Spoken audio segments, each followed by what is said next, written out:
Part బిలోకి పెట్టడం జరిగింది. ఆ పార్ట్ బిలో పెట్టినవి కూడా అన్నీ కూడా చాలామంది ఏంటంటే ఏదో ధరణి తప్పుగా అని చెప్పేసి భావిస్తున్నారు. అధ్యక్ష, పార్ట్ బిలో పెట్టినప్పుడు 3 రకాల సమస్యలు వచ్చినాయి. ఒకటి, గ్రామంలో ఉండే ఆ భూమి అన్నదమ్ముల మధ్య పంచాయతీ కావచ్చు, కొన్న వాళ్ళు అమ్మిన వారి యొక్క పంచాయతీ కావచ్చు, గెట్టు పంచాయతీ కావచ్చు, రకరకాల కోర్టు కేసులు ఉండొచ్చు. ఇవన్నిటిని కూడా ఒకటి పార్ట్, అందులో ఒక వివాదాలు అధ్యక్ష. రెండోది రెవెన్యూ సమస్యల వల్ల, భూ వివాదాల వల్ల మొదటిది అయితే రెవెన్యూ సమస్యల వల్ల ఇప్పుడే సంజీవ్ రెడ్డి గారు సభ్యులు చెప్పారు, ఫౌతీ సమస్య కావచ్చు, మరొక సమస్య సక్సెషన్లో కానీ మిగతా దానిలో కొన్ని ఇబ్బందులు ఉన్నట్లయితే ఆ రెవెన్యూ సమస్యల చట్టాల ప్రకారం అయింది తప్ప ఇంకోటి కాదు అధ్యక్ష. మూడోది, వారు చెప్పినట్టు ఈ ధరణిలో పోర్టల్లో ఎక్కినప్పుడు ఐటీ పోర్టల్లో ఇవన్నీ కూడా కొన్ని ఎట్లా తీసుకోవాలని అర్థం కాక వచ్చినాయి. ఈ 3 సమస్యలతోని ఆ 18 లక్షల ఎకరాలు అనేది ఆనాడు పార్ట్ బిలో పెట్టడం జరిగింది. అధ్యక్ష, ఆ ధరణినే బాగా లేనట్లయితే ఆ ధరణినే ఇప్పుడు ఎందుకు వీరు ఈ ప్రభుత్వం ఉపయోగిస్తుందో అర్థం కాదు. పేరు మాత్రం మారుస్తున్నారు అంతే తప్ప ఆనాడు ఎల్ఆర్యూపీలో ప్రకటించిన ప్రకారం 280 లక్షల ఎకరాలుంటే దరిదాపుగా 160 లక్షల ఎకరాలు ఇవాళ వ్యవసాయానికి సంబంధించినట్లయితే ఒక 12 లక్షల ఎకరాలు దరిదాపుగా వ్యవసాయేతర భూమి రైతుల దగ్గర ఉన్నది కూడా నిర్ధారించబడ్డది. 82 లక్షల ఎకరాల భూమి ప్రభుత్వానికి సంబంధించింది, గ్రామ కంటాలు కావచ్చు, లేక ఫారెస్ట్కి సంబంధించింది కావచ్చు, లేక ఇతర ఇన్స్టిట్యూషన్స్ సంబంధించింది కూడా నిర్ధారించబడ్డది. ఎక్కడైతే ప్రభుత్వ భూమి అని నిర్ధారించబడ్డదో దరిదాపుగా 82 నుండి 84 లక్షలు ఆ ప్రభుత్వ భూమి అని పెట్టిన తర్వాత దాన్ని ప్రొహిబిటెడ్ ల్యాండ్లో పెట్టడం జరిగింది. వారు చెప్పారు అందరిది కూడా ప్రొహిబిటెడ్ ల్యాండ్లో పెట్టింది కాబట్టి దాని విషయాలకు నేను వస్తాను అధ్యక్ష. కానీ ఆనాడు పెట్టింది 142 లక్షల ఎకరాలు పెట్టినప్పుడు కూడా అక్కడున్న ఎవరికి కూడా అభ్యంతరం లేదు అధ్యక్ష. ఈ 18 లక్షల ఎకరాలు ఉన్నాయంటే మీకున్న వ్యవసాయ భూమిలో 90% ఇబ్బందులు లేకుండా ఆ రైతుల చేతుల్లో కూడా ఉన్నది అధ్యక్ష. ఆ రైతుల్లో ఇవాళ ఈనాటికి మనం చూసుకున్నట్లయితే ఎల్ఆర్యూపీ చేసినప్పుడు ధరణి పోర్టల్ వచ్చినప్పుడు 142 లక్షల ఎకరాలు 68 లక్షల మంది రైతుల పేరు మీద ఉంటే ఇవాళ 152 లక్షల ఎకరాలు ఇవాళ అందులో నిక్షిప్తమై ఉన్నది. మరి ఆ 10 లక్షల ఎకరాలు ఎక్కడుండే అధ్యక్ష? ఈ వివాదాలు ఉంటేనే, ఈ యొక్క రెవెన్యూ చట్టం యొక్క లొసుగులు ఉంటేనే, ఈ యొక్క డాటా ఎంట్రీలో ఇబ్బందులు ఉంటేనే, వీటన్నిటిని తొలగించుకున్న తర్వాతనే ఆ ప్రొహిబిటరీ కావచ్చు మిగతా రకరకాల కారణాల చేత ఈ 10 లక్షల భూమి ఇవాళ 152 లక్షలకు చేరింది. ఈ 152 లక్షలు అంటే ఇంకొక 7 నుండి 8 లక్షలు మాత్రమే ఉన్నది. అది కోర్టు కేసులు కావచ్చు, లేకపోతే ఏదైనా చిన్న చిన్న సమస్యల్లో ఉంటే ఉండొచ్చు అధ్యక్ష.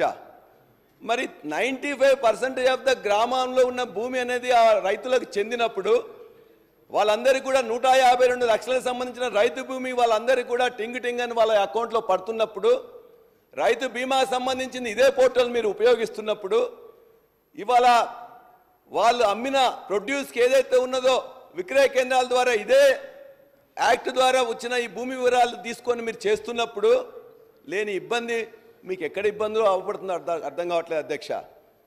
160 లక్షల ఎకరాల్లో 152 లక్షల ఎకరాలు నిక్షిప్తమై వాళ్ళందరూ కూడా చాలా బ్రహ్మాండంగా ఉంటే 7-8 లక్షలకు సంబంధించింది ఉన్నది. దాన్ని అన్నింటి కూడా సాల్వ్ చేయాలి. దాని గురించి కూడా వారు చెప్తున్నారు.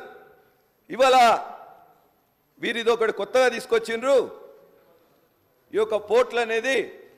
ఈ పోర్టల్ అనేది ముందుగా వారు ఏం చెప్తున్నారు, ఈ యొక్క ఐటీ కంపెనీకి సింగరేణి సింగపూర్లో ఉన్నది, దాని యొక్క మన యొక్క మొత్తం తీసుకుపోయి ఈ 2.5 లక్షల 2,80,000 ఎకరాల భూమిని వాళ్ళందరూ సింగపూర్ కంపెనీకి, సింగపూర్ వాళ్ళకి అప్పచెప్పినాం అంటున్నారు.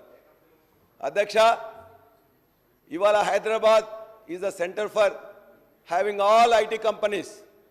You name it, you can have any company. భారతదేశంలో కాదు ప్రపంచవ్యాప్తంగా ఉన్న అమెజాన్ కానీ, యాపిల్ కానీ, గూగుల్ కానీ, మైక్రోసాఫ్ట్ కానీ రకరకాల కంపెనీలు మొత్తం కూడా ఇక్కడే ఉన్నాయి. వారి డేటా సెంటర్స్ కూడా ఇక్కడే ఉన్నాయి. మన దేశం సంబంధించిన ఇవాళ టీసీఎస్ కావచ్చు, ఇన్ఫోసిస్ కావచ్చు, ఇంకో కంపెనీ కావచ్చు, రకరకాలు భారతదేశంలో కాదు ప్రపంచంలో ఉన్న అనేక కంపెనీల యొక్క ఆర్డర్స్ తీసుకుంటాయి. ఇంక్లూడింగ్ వాళ్ళ రక్షణ విభాగానికి సంబంధించినవి కూడా అమెరికా రక్షణ విభాగానికి సంబంధించిన ఇన్ఫర్మేషన్ కూడా వాళ్ళ యొక్క డేటా సెంటర్స్ వారు ఎక్కడైనా పెట్టుకుంటారు. టీసీఎస్ అమెరికాలో పెట్టొచ్చు, హైదరాబాద్లో పెట్టొచ్చు, ఢిల్లీలో పెట్టొచ్చు, ఎక్కడైనా పెట్టుకోవచ్చు. ఒక కంపెనీకి మనం అది ఇచ్చినప్పుడు అది ఐక్లౌడ్లో ఉంటుంది కాబట్టి దాని గురించి పెద్ద మనం చింతించాల్సిన అవసరం లేదు. అదేదో మనకు తెలిసిన వాళ్ళకి ఇచ్చినామని, లేకపోతే అదేదో సింగపూర్ వాళ్ళు మొత్తం కూడా మన భూమిని అంతా గుంజుకోపోయినరని, అసలు ఐటీ కంపెనీ అంటే ఓన్లీ తెలంగాణ వానికి, హైదరాబాద్ వానికి, మన వాళ్ళకే ఇవ్వాలని, ఇవన్నీ లేనిపోని అనుమానాలు ఇలా క్రియేట్ చేస్తూ ఐటీ కంపెనీలో ఐటీ కంపెనీ ఇచ్చినప్పుడు మంత్రి గారు మాట్లాడుతున్నారు. గౌరవ సభ్యులు చెప్పినట్లు తెలంగాణ రాష్ట్రం ఏర్పడిన తర్వాత ఐటీ సెక్టార్లో ఈ రాష్ట్రాన్ని ఎక్కడికో తీసుకుపోయినమని చెప్తారు. గతంలో మీరు అంటే ఎక్కడికో తీసుకుపోయిన తెలంగాణ రాష్ట్రంలోని ఐటీ సెక్టార్ని మీరన్నట్టు సింగపూర్ కంపెనీతో మీరు పెట్టుకున్నారని మీరు ఒప్పుకుంటున్నారు కదా. మరి ఇక్కడ ఎంత స్ట్రెంగ్త్ ఉన్నప్పుడు ఐటీ సెక్టార్లో మన దగ్గర మనకు ఒక వ్యవస్థ ఉంది కదా, కనీసం ఆ వ్యవస్థతో టైఅప్ పెట్టుకోవాలనే ఆలోచన కూడా మీకు రానందుకు నాకు నిజంగా బాధ అనిపిస్తుంది అధ్యక్ష. రెండవది, ఇందాక సభ్యులు రాజేష్ రెడ్డి గారు చెప్పినట్లు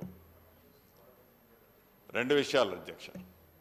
మొదటిది, ఏదైతే సుమారు 23,500 మంది విఆర్ఓ విఆర్ఏ వ్యవస్థ ఉంది అధ్యక్ష ఈ రాష్ట్ర విభజనకి అవటానికి ముందు. రాష్ట్ర విభజన వచ్చిన తర్వాత 2020 మీ చట్టం ప్రకారం, 2023 మీరిచ్చిన మెమోలో జీవో ప్రకారం ఈ 23,000 విఆర్ఏ విఆర్ఓ వ్యవస్థను మొత్తాన్ని కూడా మీరు ఏ రెవెన్యూ గ్రామంలో సుమారు 10,954 రెవెన్యూ గ్రామాలు ఉన్నాయి. ఈ 10,954 రెవెన్యూ గ్రామాల్లో రెవెన్యూ వ్యవస్థకు సంబంధించిన ఒక్క వ్యక్తిని మీరు చూపించండి ఆ గ్రామానికి స్పెసిఫిక్గా. RI, MRO, RDO, sub collector or special collector or collector తప్ప ఈ రెవెన్యూకి సంబంధించిన వ్యవస్థలో ఉన్నది మొత్తాన్ని, అంటే ఈ వ్యవస్థనే కుప్పకూల్చి ఈ రెవెన్యూకి సంబంధించిన వ్యవస్థకు సంబంధించిన టీమునే లేకుండా గ్రామాల్లో మీరు చేంజ్ చేశారు అన్నారు. మేము ధరణి పేరుతో ఉన్నదాన్ని మార్చడానికి ఏదో భూమాత చేయటం కోసం మేము చేశామన్నది కాదు. మీకు చాలా స్పష్టంగా ప్రజలు తీర్పిచ్చిన తర్వాత కూడా, మొన్న అసెంబ్లీ ఎన్నికల్లో ప్రజలు తీర్పిచ్చిన తర్వాత మీకు ప్రధానమైంది ఈ ధరణి పోర్టల్తో మీకు వచ్చిన ప్రమాదం అని ఇప్పటికీ కూడా మీరు గ్రహించకపోవడం చాలా బాధాకరం అధ్యక్ష. తమరి ద్వారా వాళ్ళకి తెలియజేస్తున్నా. నేను ఆనాడు పార్లమెంటు సభ్యుడిగా ఆడ ఉన్నప్పుడు మీరందరూ గుండె మీద చేసుకొని చెప్పండి, కూర్చున్నమాట వాస్తవం. ఒక 6 గంటలు 10 గంటలు 12 గంటలు మనం ఒక మీటింగ్లో ఆనాటి ఆ ముఖ్యమంత్రి గారు, మాజీ ముఖ్యమంత్రి గారి దగ్గర కూర్చుంటే 12 గంటలు కూర్చుంటే 11 గంటల 30 నిమిషాలు వారు మాట్లాడతారా, మనం మాట్లాడేవాళ్ళమా? చెప్పండి మీరు.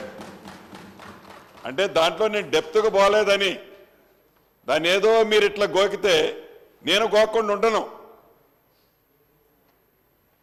ఏమి మాట్లాడినమో, ఏం చేసినమో, ఏం చేయలేదో మన అంతరాత్మకి అక్కడ ఉన్నాం మీకు తెలుసు, నాకు తెలుసు. మీకు మీ పార్టీ పక్షాన, ప్రధాన ప్రతిపక్షంలో ఉన్న మీ పార్టీ పక్షాన సూటిగా ఒక ప్రశ్న అడుగుతున్నా. ఈ విఆర్ఏ వ్యవస్థ ఏదైతే ఉందో, ప్రతి రెవెన్యూ విలేజ్కి ఒక మనిషి, రెవెన్యూ వ్యక్తి ఉండాలని మీరు అనుకుంటున్నారా? అసలు ఆ వ్యవస్థే అక్కర్లేదు. డైరెక్ట్గా గ్రామ స్థాయిలో ఉన్న రెవెన్యూ వ్యవస్థను తీసుకొచ్చి హైదరాబాద్ సెక్రటేరియట్లో పెట్టాలని అనుకుంటున్నారో మీ సమాధానంలో చెప్పండి అధ్యక్ష.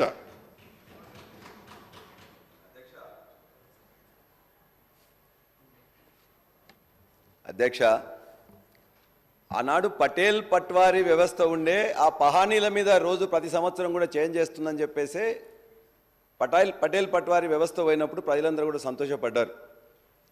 ఆ పటేల్ పట్వారీలే మరలా విఆర్ఓ రూపంలో వచ్చి అదే వ్యవస్థను కొనసాగిస్తున్నప్పుడు ఇది సరైనది కాదు. రైతుకి తన యొక్క భూమి మీద తనకు హక్కు ఉండాలి తప్ప ఏ విఆర్ఓకో వాళ్ళకు ఉండొద్దని చెప్పేసి దాన్ని ఖచ్చితంగా వద్దని చెప్పేసి అనుకున్నాం. ఖచ్చితంగా అధ్యక్ష, మీరు అడిగిన మేము సమాధానం చెప్పినా మీరు సమాధానం చెప్పుకోండి. బాబు నువ్వు సభ్యునివి, మిగతా సభ్యులు మీరు మాట్లాడుకోండి. నేను చెప్పేదానికి మంత్రి గారు సమాధానం చెప్తారు. మీ దగ్గర సబ్జెక్ట్ ఉంటే నేను చెప్పిన దాన్ని డిస్ప్యూట్ చేయదలుచుకుంటే నువ్వు నన్నే రండి ఆపడానికి. రెడ్డి గారు స్పీకర్ గారితో మేము మాట్లాడుతున్నాం, మీరెందుకు నన్ను అడుగుతున్నారు? మేము ఖచ్చితంగా చెప్తున్నాం, పటేల్ పట్వేర్ వ్యవస్థకు మరో రూపంగా ఉన్న విఆర్ఓ వ్యవస్థను ఉపయోగించకుండా రైతు యొక్క భూమి మీద హక్కు ఏ విధంగానైతే ధరణి రూపంలో ఇవాళ కొత్త పాస్బుక్ రూపంలో కల్పించిన మహనీయుడు కేసీఆర్ గారు. అది మీరు అవునన్నా కాదన్నా ఖచ్చితంగా ఉన్నది. అదే ధరణి ఉపయోగించి ఇలా రెవెన్యూ మంత్రి గారు ఇక్కడ ప్రవేశపెట్టారు. ఏమన్నారు? ఎల్ఆర్యూపీలో వచ్చిన మొత్తం కూడా అప్లికేషన్లు 18,94,000 అయితే మీరు ప్రభుత్వంలోకి వచ్చే నాటికే దరిదాపుగా 16,46,000 అప్లికేషన్లు సాల్వ్ చేయబడ్డాయి. 2,48,000 ఉన్నాయి. మీరు వచ్చిన తర్వాత కూడా 1,87,000 వస్తే 4,35,000 ఉన్నాయి. ఈ 2,81,000 గౌరవ సభ్యులకి మీరు చాలు చేశాము 18 లక్షల్లో 16 లక్షలు అని చెప్పేది పరిష్కరించాల అధ్యక్ష. కేవలం వాటిని రిజెక్ట్ చేశారు అధ్యక్ష. రిజెక్ట్ చేసిన పద్ధతి కూడా ఏ కారణం చేత రిజెక్ట్ చేశామని చూపించరు అధ్యక్ష. ఒకే సమస్య మీద ఒక్కొక్క రైతు 15 సార్లు 15 సార్లు ఈ మాడ్యూల్ అంటే ఆ మాడ్యూలు ఈ 33 ప్రదేశాల్లో తిప్పుకుంటూ ఆ 2 సంవత్సరాలు వాళ్ళు పడ్డ వేదన పరిష్కరించింది ఏంటి? డిస్పోజల్ చేయటం అంటే న్యాయమైంది, జెన్యూన్ ఉన్నది క్లియర్ చేయటం పాజిటివ్ కాదు. అప్లికేషన్ వచ్చింది, నా టేబుల్ మీద నుంచి పక్కోడికి రిజెక్ట్ చేశాననేది చేశారే తప్ప ఆనాటి సమస్యలు ఈనాడు 2,45,000 అప్లికేషన్లు ధరణిలో పెండింగ్ ఉంటే మళ్ళీ 1,10,000 18,000 వచ్చిన తర్వాత ఇంకా ఇప్పటికి 1,40,000 పెండింగ్ ఉన్నాయి అధ్యక్ష. అంటే ఈ ప్రభుత్వం వచ్చిన తర్వాత ఈ రిజెక్ట్ చేసే దాంట్లో కూడా చాలా స్పష్టంగా రీజన్ ఇస్తున్నాం.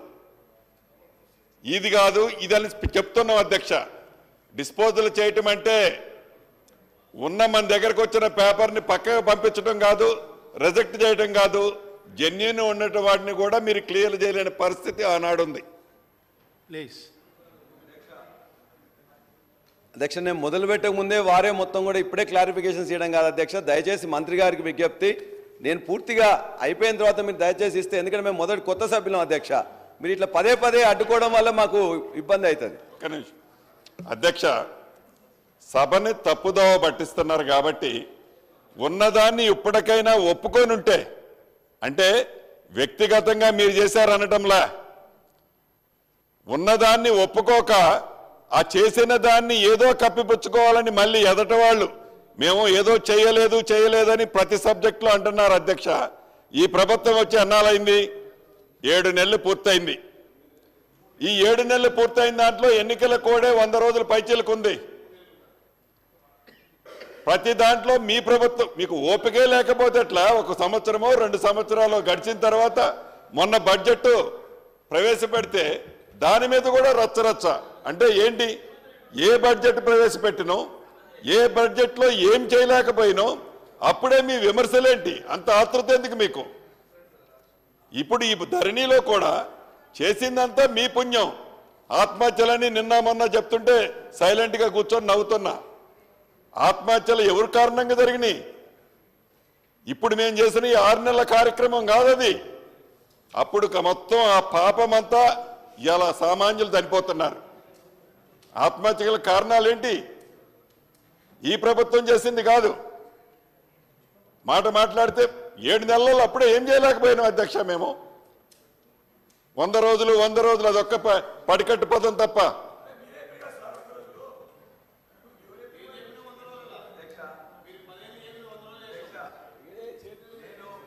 మంత్రి గారు ప్రవేశపెట్టిన దాంట్లో 11 లక్షలు పెండింగ్ ఉంటే 5,42,000 దరిదాపుగా 18 లక్షల్లో 11 లక్షలు పరిష్కరించబడ్డాయి, 5 లక్షలు మాత్రమే తిరస్కరించబడ్డాయి అని చెప్పేసి వారే పెట్టారు. అంటే అరౌండ్ 70% ఆనాడు పరిష్కరించబడ్డాయి, మిగతా వాటిలో కొత్తగా వచ్చిన ఇవాళ పరిష్కరించడానికి సిద్ధంగా ఉన్నాయి. ఆ 33 మాడ్యూల్స్లో మీరు కూడా ఇవాళ ప్రయత్నం చేస్తున్నారు కదా, అదే ధరని వాడుతున్నారు కదా, అదే మాడ్యూల్స్ వాడుతున్నారు కదా. ఏదైతే చిన్న చిన్న మిస్టేక్స్ ఉన్నాయో మేము ఇంతకుముందే చెప్పినాం. భూ వివాదాలకు సంబంధించిన సమస్యలు ఉన్నట్లయితే, కోర్టులకు సంబంధించినట్లయితే వాళ్ళు అక్కడ చేయాలి. రెవెన్యూ సమస్యల ప్రకారం చేయలేకపోయినట్లయితే రెవెన్యూ చట్టంలో మీరు ఇంప్లిమెంట్ చేసి, ఏదైతే పౌతి కావచ్చు, సక్సెషన్ కావచ్చు, రకరకాల వాళ్ళు చనిపోయినప్పుడు, లేకపోతే అసైన్మెంట్ ల్యాండ్ ఉన్నప్పుడు దాన్ని చేయలేకపోయినప్పుడు, జీపీఏ ఇవ్వలేకపోయినప్పుడు, లేకపోతే తండ్రి దగ్గర నుంచి ఇక్కడికి వచ్చినప్పుడు రకరకాల కొన్ని సమస్యలున్నాయి కాబట్టి వాటిని మీరు పరిష్కరించండి. ఎవరు వద్దంట్లే. ఇవాళ అదే ధరని మీరు ఉపయోగిస్తున్నారు, సంతోషం. అదే ధరణిలో 33 మాడ్యూల్స్లో కొద్దిగా మార్పు తీసుకొస్తామంటున్నారు, సంతోషం. వాటితోనే ఇవాళ ఇవన్నీ కూడా పరిష్కరించని చెప్పి మీరే పెట్టిండ్రు, సంతోషం. కాబట్టి అదే ధరణిలో అదే సాఫ్ట్వేర్ని అదే అందరిని ఉపయోగిస్తున్నప్పుడు దాన్ని అదే విధంగా కొనసాగించి ఇంకా బెటర్ చేసి ఏదైతే చిన్న చిన్న సమస్యలు ఉన్నాయో వాటిని కూడా తొలగించాలని, వాళ్ళందరినీ కూడా ఉపయోగపడే విధంగా చేయాలని చెప్పేసి మీ ద్వారా మంత్రి గారిని ప్రభుత్వాన్ని కోరుతున్నా. వారు మాట్లాడుతూ చెప్పారు, సాదా బైనామాలు 9 లక్షలు పెండింగ్లో ఉన్నాయి. ఎట్లున్నాయి అధ్యక్ష? ముందు సాదా బైనామాల కోసం నెల రోజుల సమయం ఇచ్చినాం. 6.5 లక్షల అప్లికేషన్స్ వచ్చినాయి.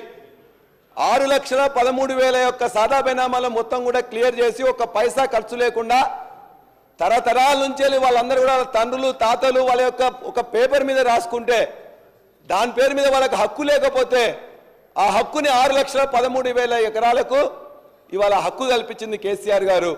వాళ్ళందరూ కూడా ఇలా నిద్రపోతున్నారు, మంచిగా హాయిగా నిద్రపోతున్నారు అధ్యక్ష.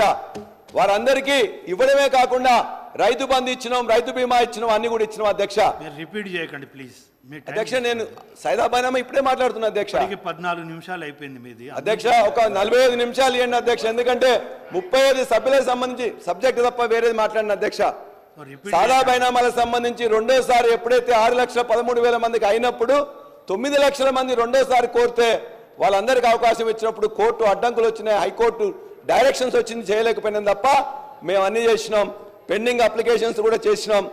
ధరణిలో ఇవాళ ప్రొహిబిటెడ్ ల్యాండ్స్లో ఉన్నాయని చాలా చెప్తున్నారు.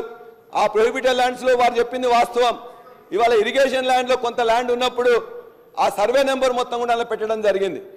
అదేవిధంగా ఏదైతే ప్రభుత్వ భూమి ఉందని చెప్పినప్పుడు ఒక 80 ఎకరాల భూమి ఉన్నట్లయితే 5 ఎకరాలు అదే సర్వే నెంబర్లో ప్రైవేట్ ల్యాండ్ కూడా ఉంటుంది, కానీ అది కూడా ప్రొహిబిటెడ్ ల్యాండ్కి వెళ్ళిపోయింది. అటువంటి కొన్ని జరిగినప్పుడు ఖచ్చితంగా ఆ ప్రొహిబిటెడ్ ల్యాండ్ నుంచి వెళ్ళి ఇప్పటిదాకా దరిదాపుగా 5,5.5 లక్షలు ఆ తర్వాత వివిధ సమస్యల ద్వారా తీసుకురావడం జరిగింది. ఇవన్నీ ధరణి సమస్యలు కాదు అధ్యక్ష. అదేవిధంగా ప్రొహిబిటెడ్ ధరణిలో